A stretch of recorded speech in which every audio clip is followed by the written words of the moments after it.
পাহাড়ে ঢাকা সবুজ শ্যামল ছোট্ট একটি গ্রাম। সেই গ্রামের এক কোণায় এক বৃদ্ধা তার দুই যমজ নাতনিকে নিয়ে বাস করতেন। কয়েক বছর আগে তার ছেলে আর ছেলের বউ রোড অ্যাক্সিডেন্টে মারা যায়। তখন থেকেই বৃদ্ধা মানুষের বাসায় কাজ করে খেয়ে না খেয়ে এই নাতনি দুটোকে বড় করছিলেন। কিন্তু এই বয়স্ক শরীর আর কতদিনই বা সঙ্গ দেবে। বৃদ্ধা একসময় অসুস্থ হয়ে বিছানায় পড়ে গেলেন। বৃদ্ধার যমজ নাতনি দুটি পরম যত্নে বৃদ্ধার সেবা করছিল, কিন্তু কিছুদিন কেটে যাবার পরেও বৃদ্ধা সুস্থ হচ্ছিল না। একদিন সকালবেলা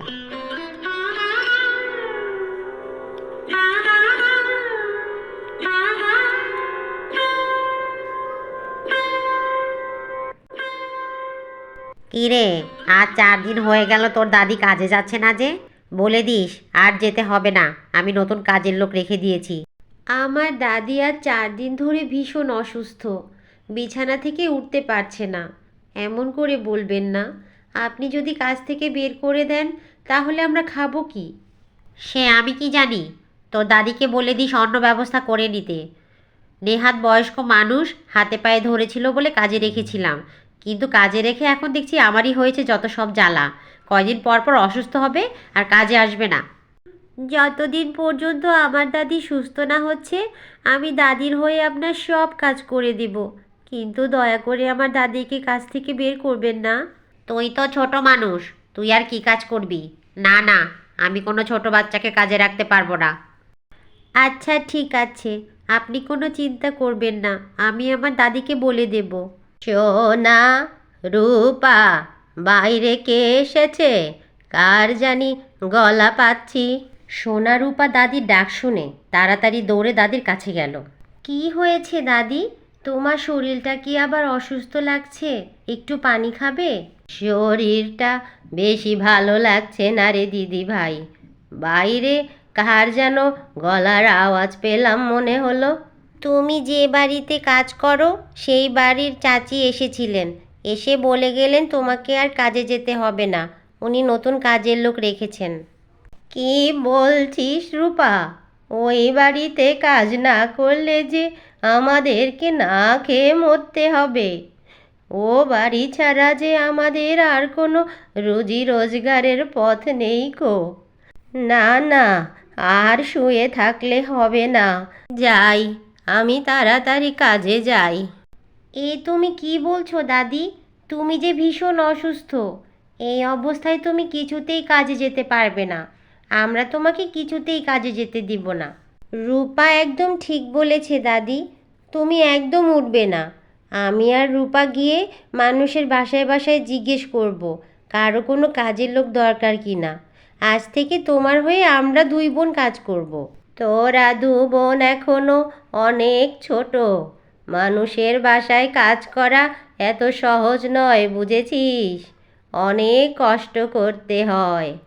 আমাকে আর 2 দিন সময় দে, আমি ঠিক সুস্থ হয়ে যাব। কিন্তু দাদি, তোমাকে যে একটা কথা বলাই হয়নি। ঘরে যে শুধু আজকেরই চাল ছিল, যেটা আমি সকালবেলা রান্না করে ফেলেছি।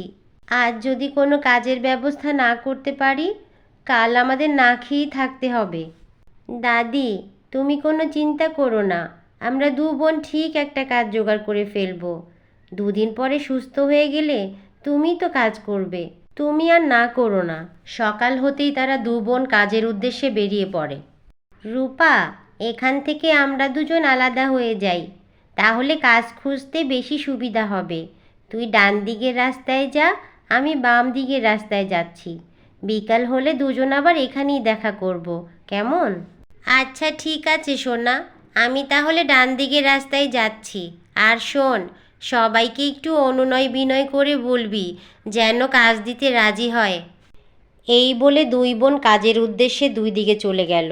তারা অনেকের বাড়িতে গিয়ে নানানভাবে কাজের জন্য অনুনয় বিনয় করলো, কিন্তু ছোট বলে কেউ তাদের কাজ দিতে রাজি হলো না। বিকেলবেলা 2 বোন আবার সেই রাস্তায় দেখা করলো। রূপা, কোনো কাজ কি পেলি? না রে সোনা, ছোট বলে কেউ কাজ দিতে চায় না। কত অনুনয় বিনয় করে বললাম, আমাদের অবস্থা সম্পর্কে বললাম, তারপরও কেউ রাজি হলো না। আমার বেলায়ও ঠিক তাই, ছোট বলে কেউ কাজ দিতে রাজি হয় না। আচ্ছা, এবার বল তো, খালি হাতে বাড়ি গেলে দাদিকে কি খেতে দেব? শোন রূপা, আমি একটা বুদ্ধি পেয়েছি। কিছু দূরেই তো বন, শুনেছি সেখানে নাকি নানা ধরনের ফল ফলাদি পাওয়া যায়। চল না, গেলে নিশ্চয়ই কিছু না কিছু পাওয়া যাবে।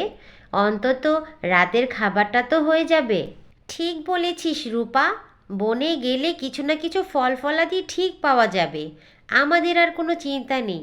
চল বনে যাই, কিছু না কিছু ঠিক পেয়ে যাব। তারা দুই বোন বনের উদ্দেশ্যে রওনা দিল। কিছু দূর যাওয়ার পর তারা ফলে ভরা একটি গাছ দেখতে পেল। ও মা, রূপা দেখেছিস কত বড় বড় আম পড়ে আছে এখানে? এখান থেকে দুটো আম নিয়ে গেলে রাতের বেলা আমরা পেট ভরে খেতে পারবো। চল, এখান থেকে দুটো আম নিয়ে বাড়ি ফিরে যাই। হ্যাঁ রূপা, তুই ঠিক বলেছিস। কি টসটসে রসালো আমগুলো! আর তোর মনে আছে, দাদি কিন্তু আম খেতে খুব ভালোবাসে। চল, এখান থেকে দুটো আম নিয়ে বাড়ি যাই। যেই না রূপা আমের দিকে হাত বাড়ালো, অমনি কার এত বড় সাহস যে আমার আমের দিকে হাত দেয়? সোনা রূপা দেখতে পেল তাদের সামনে খুব সুন্দর একটি পরী। পরীটি যেন বাতাসে ভেসে বেড়াচ্ছে। পরীটি আবার বলে উঠল, কি ব্যাপার, কোনো উত্তর দিচ্ছ না যে?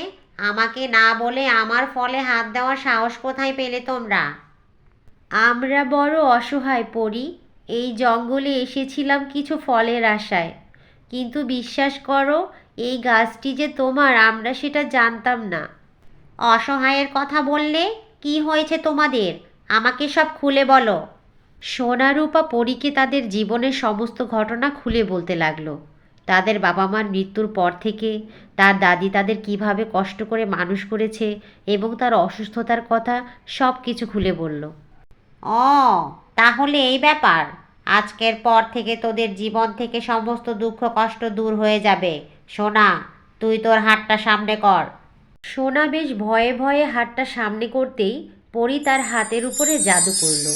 আর জাদু করার সাথে সাথে তার হাতে চলে এলো আশ্চর্য রকমের দেখতে সুন্দর একটি গোলাপ। রূপা দেখ, কি সুন্দর দেখতে এই গোলাপটা। কিন্তু আমরা এই গোলাপটা দিয়ে কি করব? এটা কোনো সাধারণ গোলাপ নয়, এটা 7 রঙা জাদুকরি গোলাপ। এটা নিয়ে গিয়ে তোরা তোদের বাড়ির উঠানে মাটিতে লাগিয়ে রাখবি। আগামীকাল থেকে তোদের জীবনে আর কোনো দুঃখ কষ্ট থাকবে না। আমি যেভাবে বললাম সেভাবেই করিস। আমি তাহলে চললাম।